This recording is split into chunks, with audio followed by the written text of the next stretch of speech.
Ďakujem otci Karlovi, ale aj vám všetkým za modlitbu. Som veľmi rád, že znova po roku môžem byť tu s vami na konferencii Charis. Som veľmi rád, že môžem začať práve toto ráno s touto témou a obzvlášť ma potešilo, že mi Katka vybrala taký dobrý citát.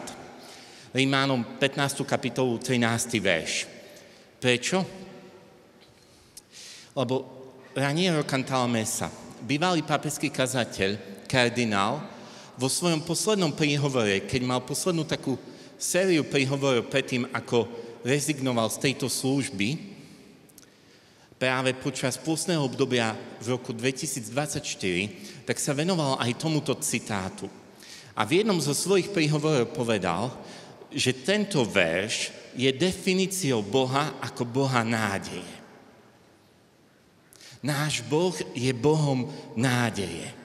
Náš Boh je ten, ktorý má pre nás budúcnosť a nádej, ako nám hovorí skrze proroka Jeremiáša. Moje myšlienky o vás sú myšlienky pokoja a ja vám dám budúcnosť a nádej. A ja verím, že počas tejto konferencie Pán Boh nám toto chce dať zakúsiť. A možno si pamätáte, v prorokovi Izajášovi nastáva taká doba, kedy zrazu prorok ohlási: hľa, tvoj Boh kráľuje. A prorok hovorí, že aké krásne nohy sú tí, ktorí hlásajú túto radostnú zvesť. Hľa, tvoj Boh kráľuje. A čo si podobné zakúšame aj v Apokalypse, v poslednej knihe Svätého písma, Zjavení apoštola Jána, kedy apoštol Ján pláče, prežíva smútok, lebo cirkev je prenasledovaná a zrazu celým nebom zaznie slovo: nepláč, lebo zvíťazil lev z Júdy. Ja verím, že veľmi podobne ako to prorocké slovo, ktoré povedal Izajáš, tvoj Boh kráľuje, veľmi podobne ako celým nebom zaznelo: nepláč, lebo zvíťazil lev z Júdy, že tento čas nám Boh chce povedať: ja som Boh nádeje. Tak ako to povedal kardinál Cantalamessa, toto je definícia Boha. Tento verš je definíciou Boha ako Boha nádeje. Toho, ktorý pripravuje, ktorý sa stará, ktorý nám dáva budúcnosť a nádej. A ja viem, že v tejto dobe, ktorú žijeme, Boh nám poslal niekoľkých prorokov, tak ako kardinál Cantalamessa, ktorého som mu spomínal a ktorého ste mohli niektorí tu aj zažiť počas konferencie, bol tu minimálne 2-krát, ak dobre viem. A takisto pápež František, ktorý hovoril o nádeji. Ak sa pozrieme, v akom dejnom kontexte práve pápež hovoril o nádeji, tak si môžeme všimnúť, že tento jubilejný rok vyhlásil v dobe, kedy niekoľko rokov pred nami bola pandémia a mnohí prežívali úzkosť. Pápež počas svojho pamätného Urbi et Orbi, kedy bol sám na námestí v marci 2020 povedal, že nastáva epocha zmien, nastáva doba radikálnej zmeny. Zmena obdobia. A že už nebudú veci tak, ako boli. A ak sme k sebe úprimní a trochu si dávame na seba pozor, alebo si len trošku seba všimneme, tak vieme, že keď nastáva zmena, tak častokrát to v nás vyvolá obavu, neistotu. Možno dokonca úzkosť, ak je to príliš veľká zmena. Môžete to vy, ktorí ste rodičia, zakúsiť, keď možno prvé dieťa ide do školy, alebo keď sa vydá a odchádza z domu, čo len bude. Možno keď dostaneme nejakú správu o tom, že sme chorí, nejaká diagnóza, alebo niekto urobí rozhodnutie, ktoré nás prekvapí. A pápež František povedal, že obdobie, ktoré my teraz žijeme, nie je len epochou zmien, nie je tu len kopec zmien, ale že je to aj zmena epochy, je to zmena obdobia, je to zmena času. A to častokrát vyvoláva mnoho úzkosti, nepokoja, strachu, smútku, čo mnohí psychológovia v tomto svete potvrdzujú, že rapídne narasta tých, ktorí potrebujú pomoc, terapiu, sprevádzanie, lebo ich gňavy preniká, zotročuje úzkosť a strach. A pápež František povedal, že odpoveďou nás, kresťanov, a radostnej zvesti Evanjelia na túto situáciu je zvolanie, že Boh je Bohom nádeje a že On je prameňom našej nádeje. Je to Jeho nádej. A možno by sa nám to zdalo, že to bolo len nejaké také plítke, ale pre pápeža Františka téma nádeje nebolo len niečo, čo bolo nejak emocionálne, nejak spontánne, že si to nejak vymyslel. On už od 7. decembra v roku 2016 do 25. oktobra 2017 celý rok venoval katechézy téme nádeje. Jeho autobiografia, jeho životopis pred smrťou sa nazýva Nádej. On bol expertom na nádej. A ja verím, že Boh cez to nám chcel niečo povedať, veľmi dôležité. A ak by ste sa pozreli na dátum, kedy bolo zverejnené logo a motto jubilejného roka, ktorý teraz žijeme v roku 2025 ako putníci nádeje, tak to bolo 11. februára 2022. Február, ak sa nemýlim po česky, je únor. Áno, Marcelka kývela, že áno.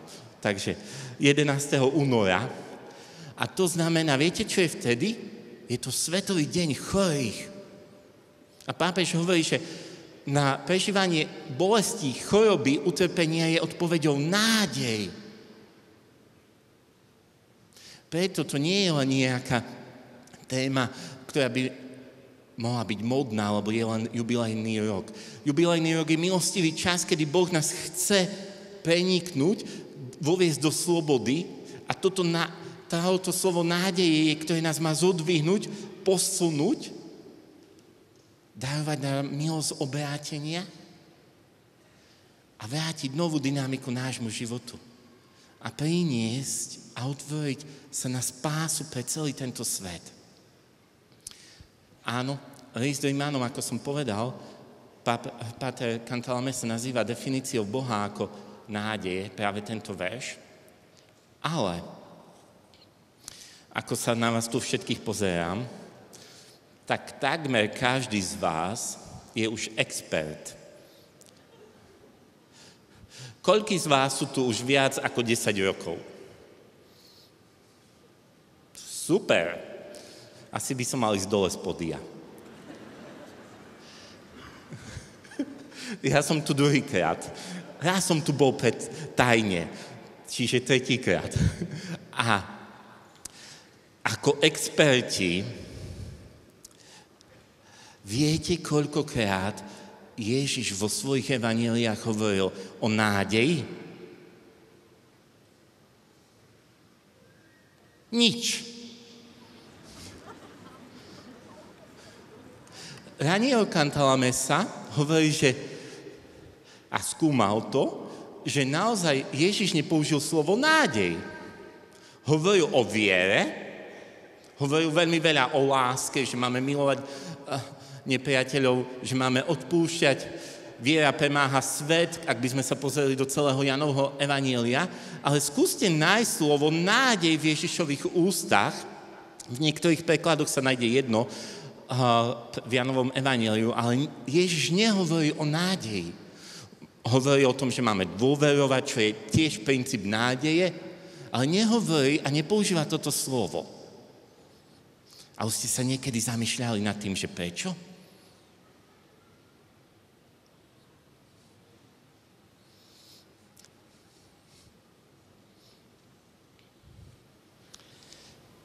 Ale aniel Cantalamessa dáva túto odpoveď. Prameňom nádeje je Ježišovo zmrtvých stanie a otvorenie sa pre večný život. Preto Ježiš ešte nehovoril o nádeji, lebo ešte nebol otvorený tento prameň. Ešte sa nepostavil fundament nášho prísľubu. Ešte sa nepostavila skala, na ktorej stojí naša nádej. Ale ak by sme sa hneď pozreli po zmrtvých staní, tak apoštoli, učeníci slovo nádej používajú na každom mieste.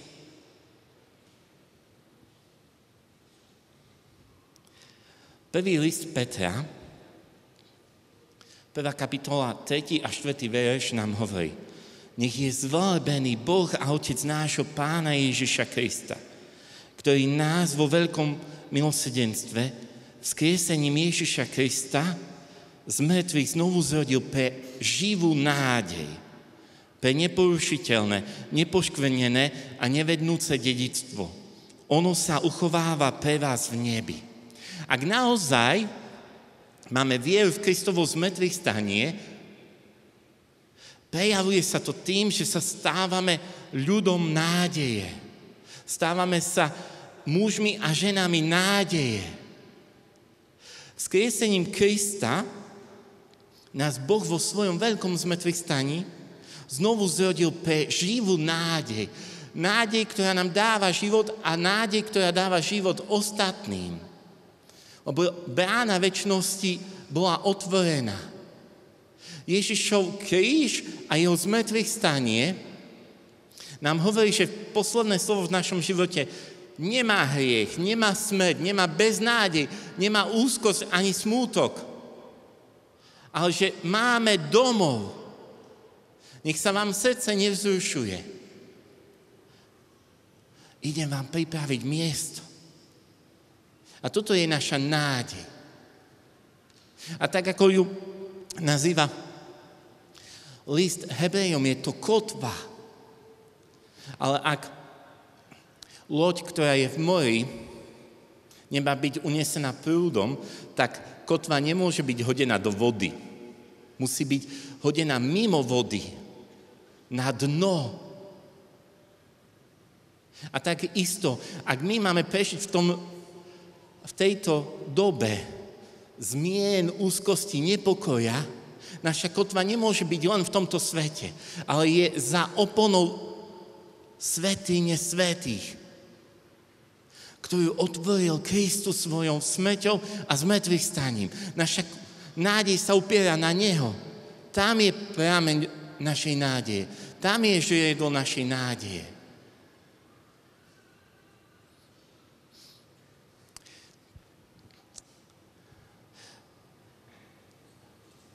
V nedeľu pri svätej omši niekedy zvykneme recitovať také dlhšie vyznanie viery, nicejsko-carihradské. A zvlášť na možno väčších slávnostiach.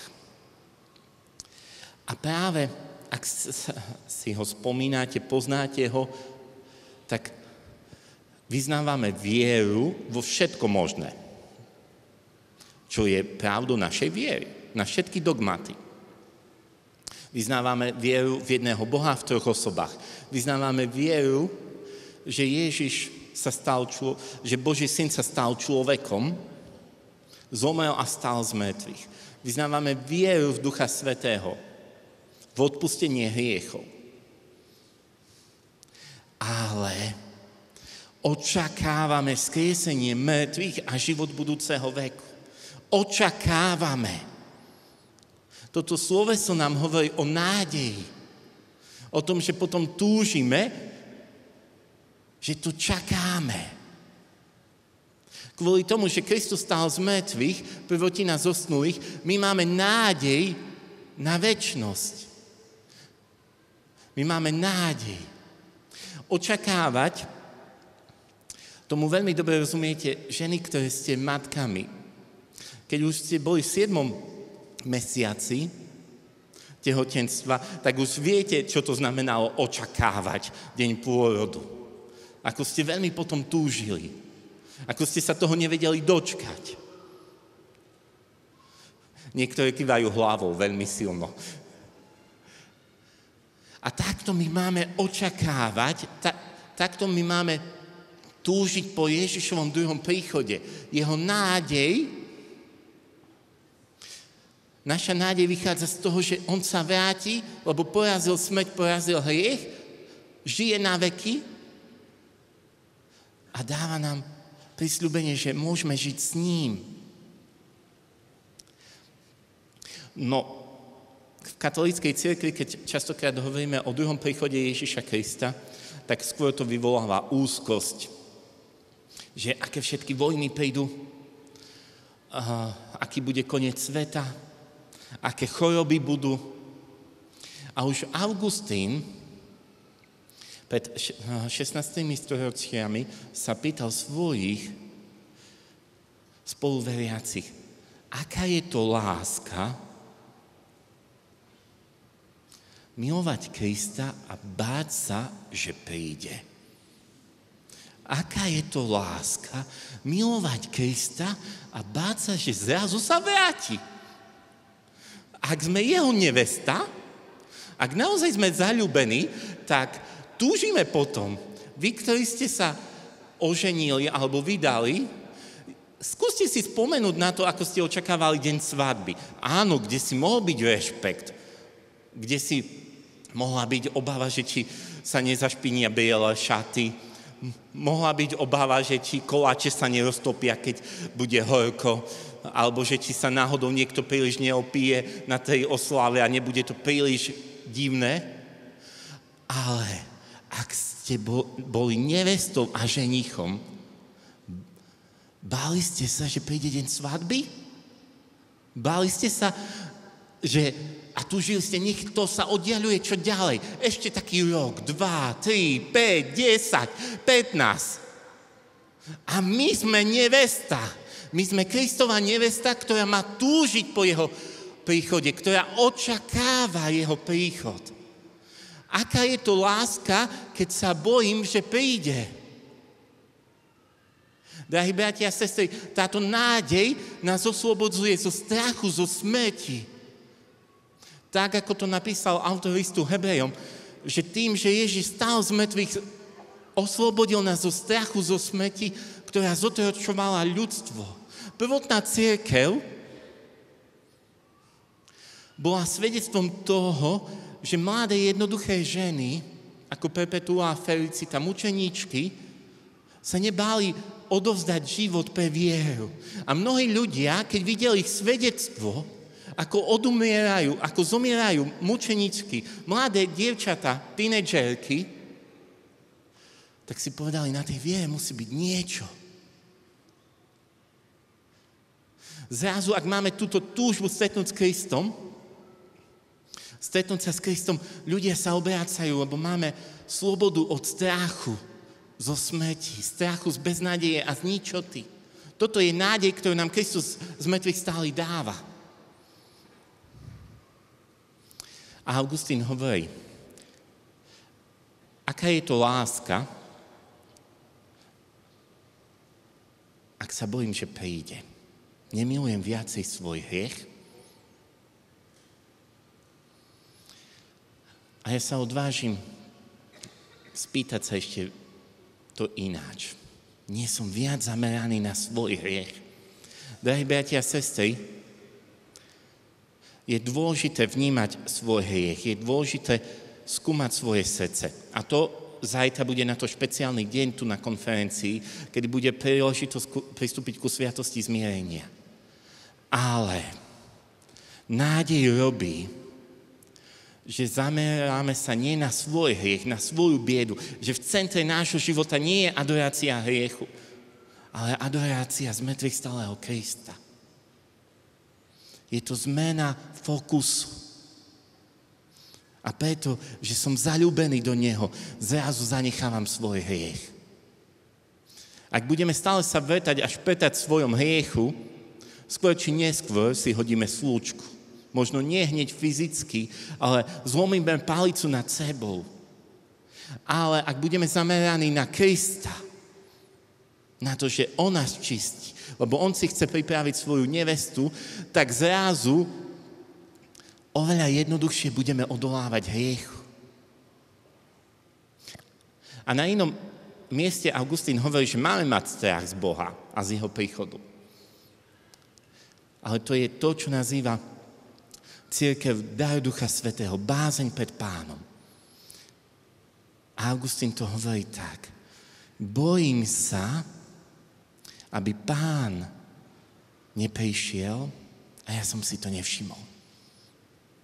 My sa nemáme báť druhého príchodu Ježiša Krista. Áno, máme bázeň, rešpekt, ale my sa máme báť, že dnes tu Pán bude kráčať medzi nami v Eucharistii, v blížnom človeku, ktorý sedí okolo teba, v jeho slove a že my si to nevšimneme. Oveľa viac sa máme báť toho,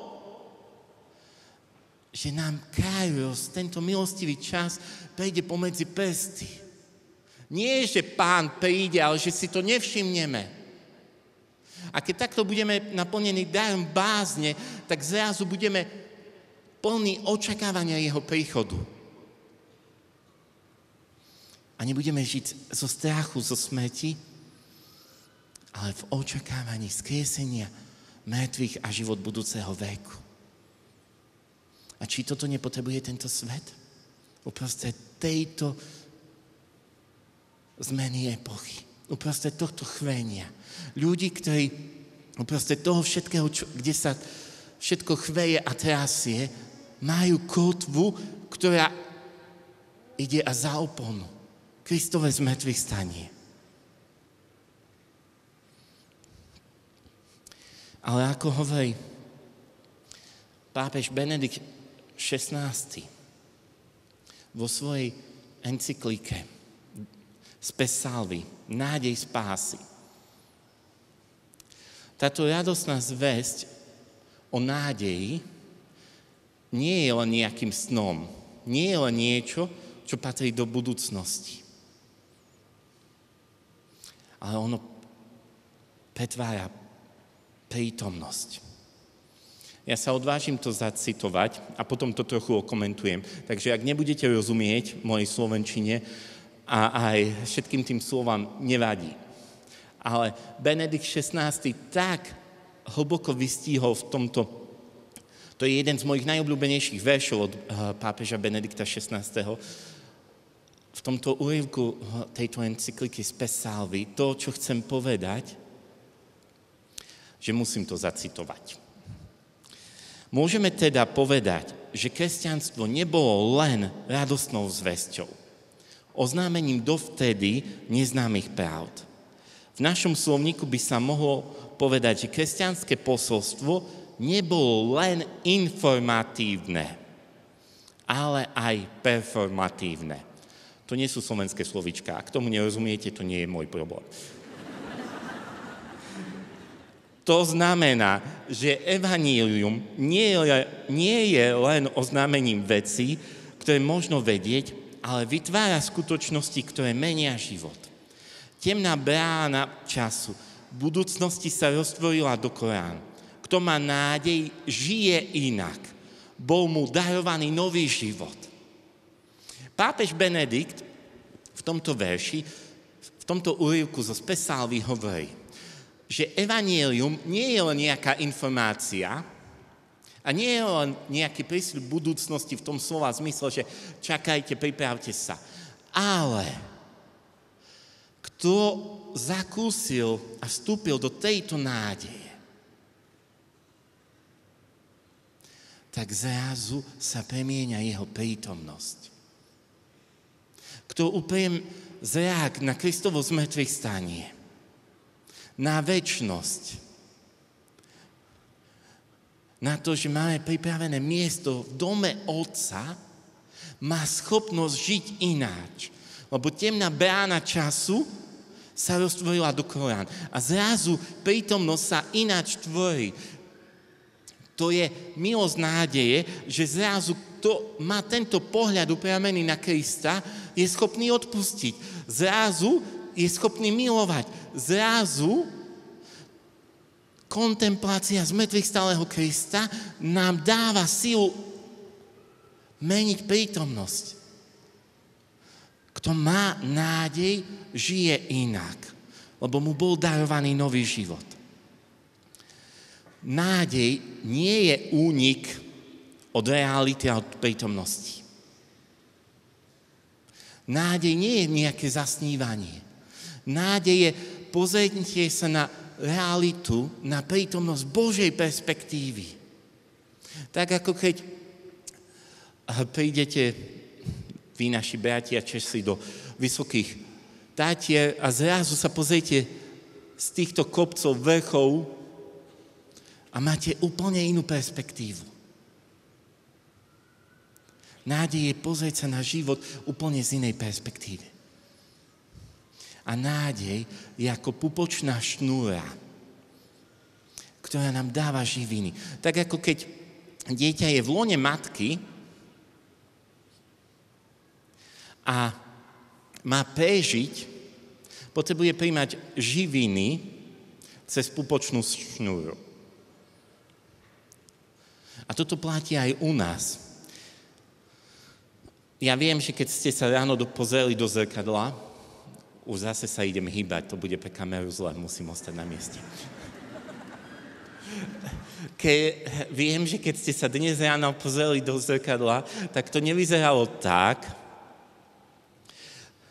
že ste nejaké batoľa, alebo miminko, alebo ešte len dieťa v lone matky.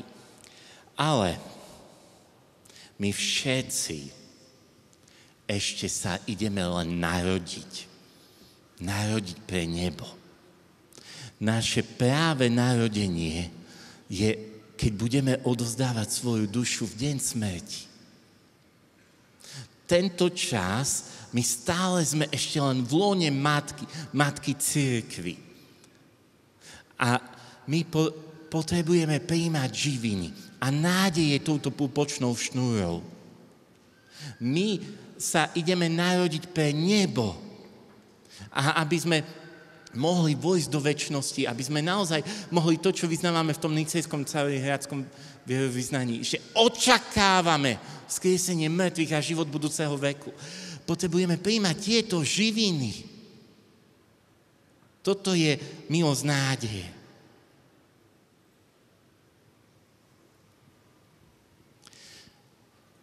A kantálame sa v tej spomínanej kázni o nádeji hovorí aj toto. A my, keď príde nádej, a my vstávame a konečne vstupujeme do srdca cirkvi, pripravení znovu a s radosťou prijať úlohy a zodpovednosť, ktorá nám prozreteľnosť a poslušnosť pridelila. Toto sú každodenné zázraky nádeje. Ona je skutočne veľkou divotvorkyňou, konateľkou zázrakov. Tisíce mrzákov a duchovne ochrnutých stavia späť na nohy, 1000-krát. Na nádeji, hovorí Cantal Messa, na nádeji je vynimočné to, že jej prítomnosť všetko mení, aj keby sa navonok nič nezmenilo. Ona mení všetko, aj keby sa navonok nič nezmenilo, lebo zmenila mňa. Uschopnila ma žiť. Dala mi pohľad na tú situáciu z Božej perspektívy. Otvorila úplne iný horizont. A keď toto máme, tak zrazu evangelizácia sa stáva lusknutím prsta. Takým za maličkom. Nič. Peter nám vo svojom liste napísal, buďte pripravení zdôvodniť nádej, ktorá je vo vás. Ak budeme ľuďmi nádeje, ľudia sa sami budú pýtať, čo je s tebou. Ak sa ťa posledný týždeň, posledný mesiac a rok od poslednej konferencie nikto nespýtal, čo sa s tebou stalo, je niekde problém. Buďte pripravení zdôvodniť nádej. My máme sa pripraviť, že keď máme túto nádej, že ľudia druhí sa sami budú pýtať, čo sa s tebou stalo. A ja si to veľmi dobre pamätám, keď sme na jednej duchovnej obnove sa modlili za jedno dievča, ktoré malo také veľmi depresívne sklony, samovražedné sklony. A Ježiš jej dal naozaj hlbokú nádej a chuť žiť.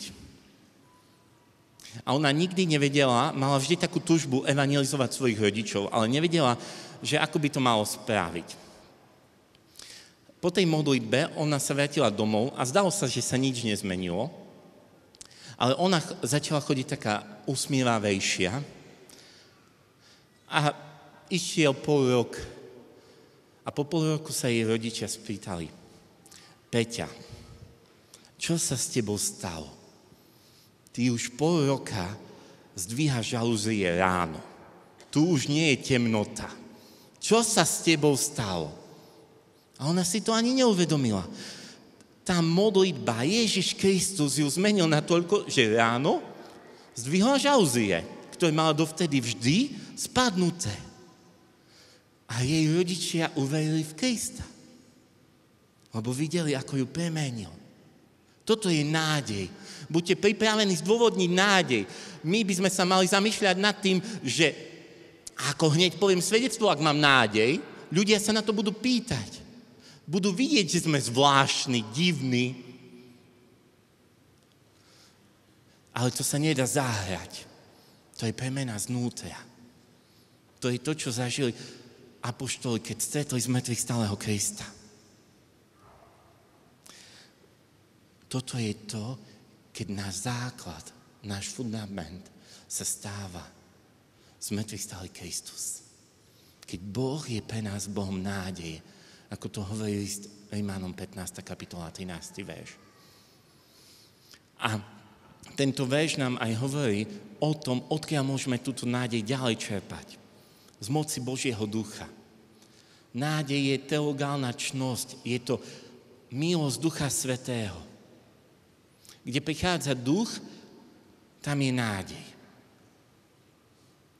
List Rímanom 5. kapitola 5. verš nám hovorí: nádej nezahambuje, lebo Božia láska je v našich srdciach rozliata skrze Ducha Svätého, ktorého sme dostali.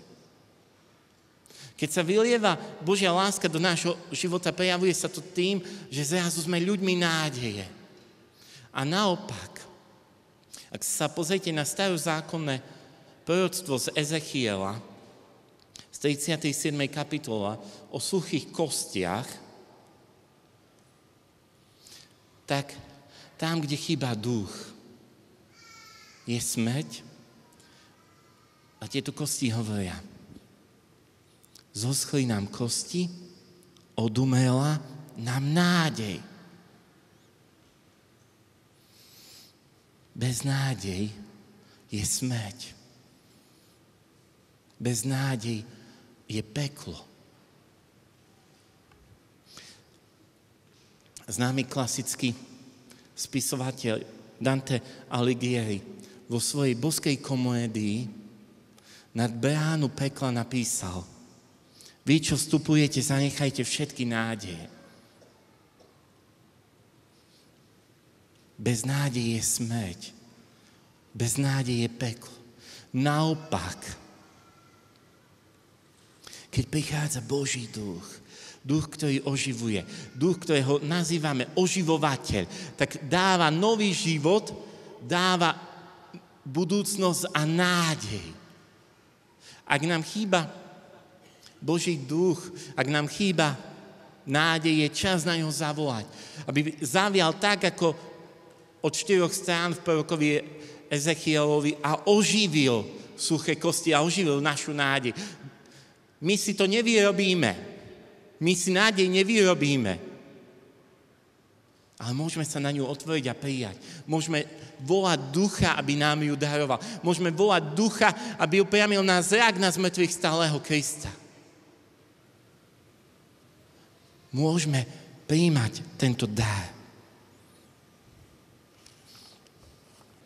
Ako my môžeme spolupracovať s Božím duchom a čerpať túto nádej. Prvá vec je to, čo som doteraz mnohokrát povedal. A to je kontemplácia zmrtvých stálého. Skúsme v našej modlitbe nájsť si počas dňa možno len pár sekúnd, kedy možno zatvoríme oči, vrátime sa do svojho vnútra a povieme Ježišovi: Ježišu, ty žiješ. Ty si z mŕtvych stály. Možno skúsme si nájsť doma nejakú ikonu a hľadiť na z mŕtvych stálého. Ak kontemplácia kríža v nás rozhojňuje, rozpáľuje a posilňuje teologálnu čnosť lásky, tá kontemplácia skrieseného, zameranie sa, ďakovanie mu, osláva, možno zaspievanie nejakej piesne o zmrtvých stálom posilňuje našu nádej. Potrebujeme sa vrátiť do úžasu zo zmrtvých stáleho Krista. My niekedy už berieme zmrtvých stanie ako takú bežnú vec. Už sa to stalo našim klíše, zvykli sme si na to. Ale práve cez to, že sa vrátime do svojho vnútra, možno si predstavíme zmrtvých stálého, alebo len zaspievame jednoduchú pieseň, môžeme obnovovať úžas zo zmrtvých stálého, zo zmrtvých stania. A to zrazu mení všetko. Lebo ak Kristus je skriesený, my ho môžeme dnes stretnúť. Ďalší spôsob, ako môžeme spolupracovať s Duchom Svätým na to, aby sme rozvíjali túto nádej, je práve pamäť. Pamätanie na Božie prisľúbenia a pamätanie na to, čo Boh pre nás urobil. Pamäť, lebo nádej vychádza z toho, čo už Boh konal. Ak si pamätáte, tak počas tejto prednášky viackrát som sa odvolal na tehotenstvo. Lebo už sa čosi začalo a to nám dáva nádej a očakávať viac. A toto platí vždy pre nádej. My vychádzame z toho, čo Boh už začal robiť. Ježiš už je z mŕtvych stálý a to už nikto nezmení. My vychádzame z toho, čo Boh už urobil. A potrebujeme vo svojom živote pamätať na divy, čo Boh urobil pre nás. Nájsť si čas, kedy mu poďakujeme. Kedy sa rozpamätávame možno na verše zo Svätého písma, ktoré sú pre nás inšpiratívne, povzbudivé. Možno na udalosti, kedy vieme, že Boh sa nás dotkol, že nám dal silu odpustiť. A keď za to ďakujeme, to v nás posilňuje očakávanie viac. Očakávanie toho, čo Boh môže pre nás a s nami urobiť. Teologicky toto pamätanie nazývame anamnéza. Tak ako keď ideme sláviť Eucharistiu. Spievame pieseň vďaky, to je čas svätej omše, kedy kňaz povie Pán s vami, hore srdcia. A potom vyrozpráva, čo Boh dobre urobil. A my žasneme, pamätáme na jeho dobrodenia a prichádza moment premenenia. Toto je moje telo, toto je moja krv. Toto robte na moju pamiatku. Tak pamätáme, že on sa stáva prítomný. Ale na to je dobré aj očisťovať pamäť skrze odpustenie od krivd, nevrtať sa, pamätať na to, čo Boh urobil, nepamätať na naše hriechy, nepamätať na zranenia, ale na to, čo Boh urobil.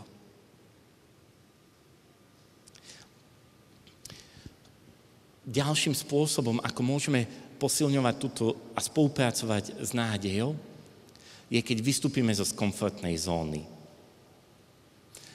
Pohodlie zabíja nádej. Nádej nie je wellness. Áno, je dôležité si oddychnúť, odpočinok. Pán Boh nám to prikázal a je to veľmi dobré. A minulý rok O tom tu bola veľmi dobrá prednáška. Ale potrebujeme vystúpiť zo svojho komfortu. A práve vtedy, kedy vidíme, ako Boh sa dotýka najbiednejších a najchudobnejších, tak sa posilňuje naša nádej. Nádej nám dáva silu výjsť von a zároveň, keď vychádzame von, nádej sa upevňuje. Ale to všetko je možné len vtedy, kedy máme ten upriamený zrak na zmrtvých stáleho. Lev 14., keď hovoril o nádeji 14. júna tohto roku a vychádzal práve z cirkevného otca Irenéja z Lyonu, hovoril, že nádej sa rozvíja v spoločenstve, vo vzťahoch a zároveň nádej nám dáva silu budovať mosty. Ak chceme čerpať túto nádej a chceme ju žiť, je čas preniesť fokus aj zo seba samých na tých, ktorí sú okolo nás. Všimnúť si ich. Budovať tieto mosty. Kráčať cestou lásky a spoločenstva v rozdelenom svete, ako hovorí Lev 14. A toto vidíme, že keď stretli z mŕtvych stáleho učeníci, tak zrazu vyšli von a budovali komunio, spoločenstvo. Nádej v Novom zákone má privilegovaný vzťah s trpezlivosťou. Je opakom toho, že všetko hneď a teraz.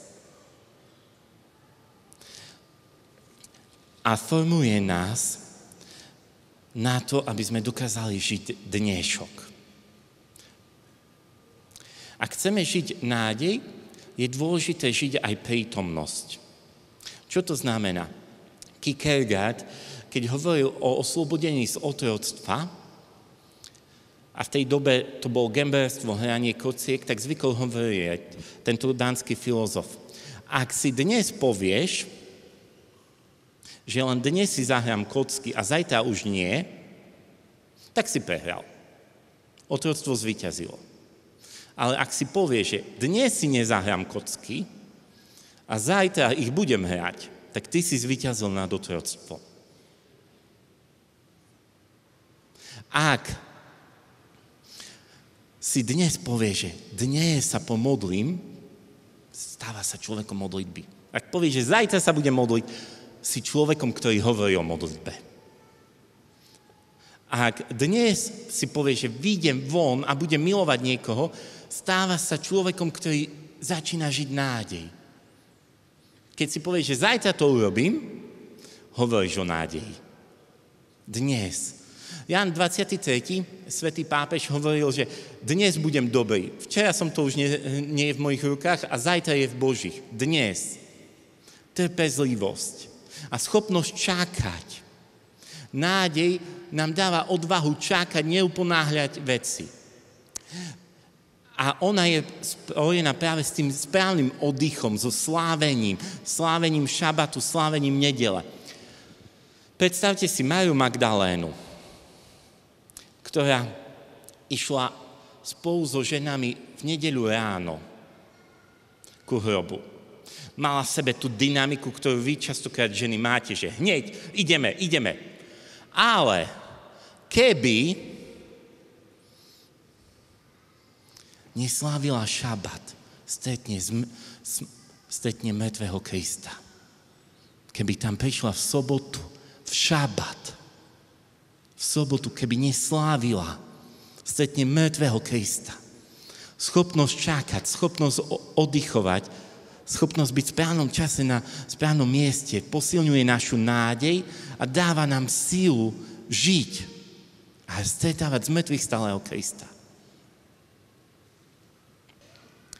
Ako môžeme spolupracovať s nádejou a čerpať ju viacej ešte? Odpoveď je byť triezvy.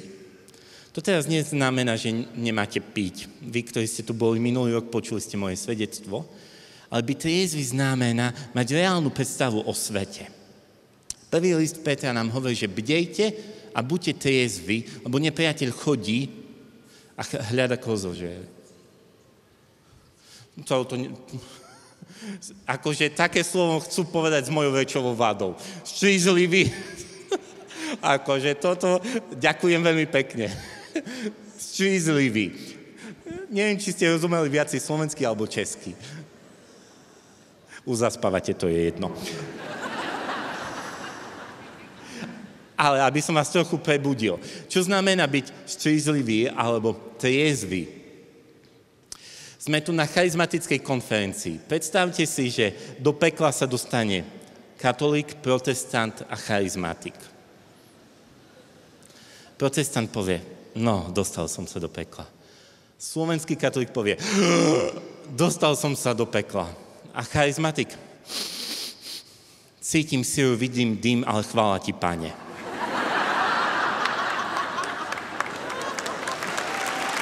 Toto nie je nádej. Toto je opak toho. Byť triezvy znamená mať reálny pohľad, pozerať sa na realitu z Božej perspektívy. Nedávam si ružové okuliare. Nesľubujem si, čo mi nesľúbil Kristus. Tomáš Kempenský povedal, nesľubuj si nič, čo ti nesľúbil Kristus. My častokrát si sugerujeme, že toto mi Pán povedal, toto, áno, Boh hovorí k nám, má prisľúbenia. Ale jeho prisľúbenia nás učia žiť realitu. Ak ma to odtrháva od reality, ak ma to odtrháva od každodennosti, je veľmi malá pravdepodobnosť, že je to Božie slovo. A svätý arský farár Jan Vianney povedal, Boh nesplní všetky naše priania, ale splní všetky svoje prisľúbenia. A my máme žiť v jeho prisľúbeniach. Pamätať na to, čo on povedal. Žiť v tejto realite. A posledná vec, ktorú chcem povedať. Nádej zrastá a obnovuje sa vtedy, keď máme Pánu Bohu odvahu povedať, že nie je to tak, ako som to chcel. Keď máme túto úprimnosť. V Lukášovi 24. kapitole nachádzame stretnutie z mŕtvych stálého so svojimi učeníkmi emauskými, ktorí idú do Emauzy. Ak by ste hľadali v písme Emauzy, nenájdete nič, žiadne prisľúbenie na to. To je totálna džúra, diera, nič. A oni opúšťajú Jeruzalém, ktoré bolo miestom prisľúbenia, opúšťajú svoje povolanie ako učeníci, opúšťajú svoju komunitu, opúšťajú svoje vzťahy, víziu a zmysel prisľúbenia a idú do Emauzy, kde nie je nič. Kvôli čomu? Lebo my sme dúfali, že on zachráni. Mali svoju predstavu toho, ako bude Boh konať. A nekonal tak.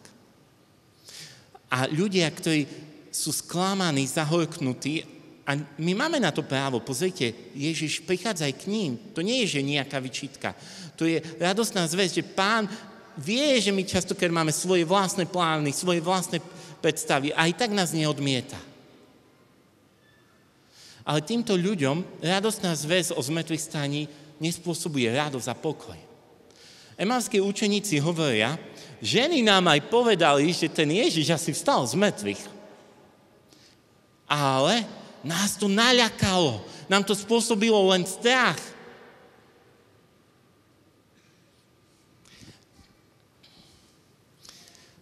A Ježiš, ten, ktorý má najpokojnejšie srdce, prichádza k ním, rozpráva sa s nimi.